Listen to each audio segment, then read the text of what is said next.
Jamshoro DIG Hyderabad पीर मोहम्मद शाह जी ख़ास हिदायतन ते संदसि रिजर्व टीम बोड मुतासरन के साफ़ पानी फराम करण लाइ मुहिम शुरू करे छॾी आहे।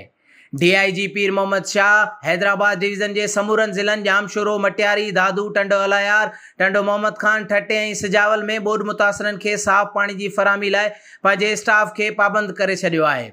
रिजर्व टीम के इंचार्ज ज़फ़र चांडियो पंहिंजे वफ़द सां गॾु जामशोरो ज़िले के मुख़्तलिफ़ इलाइक़नि ऐं रस्तनि ते वेठल बोड मुतासरन के पानी साफ़ करण जूं बोतलूं ॾियण सां गॾोगॾु खाधे पीते जूं शयूं पिणु ॾिनियूं। उन मौके ते सहाफ़ियुनि सां ॻाल्हाईंदे ज़फ़र चांडियो चयो त गंदो पानी वापराइण सबबि गैस्ट्रो, बुखार, दस्त ऐं ॿियूं बीमारियूं पैदा थी रहियूं आहिनि, जॾहिं त साफ़ पानी न मिलण सबबि माण्हू सख़्त मुतासिर थी रहिया आहिनि। टेक्नोलॉजी जी तरीक़े से पानी के फिल्टर करण लाइ बोड मुतासरन के बोतलूं पिणु मुहैया कयूं वयूं आहिनि, जंहिंसां पानी साफ़ थी सघे थो।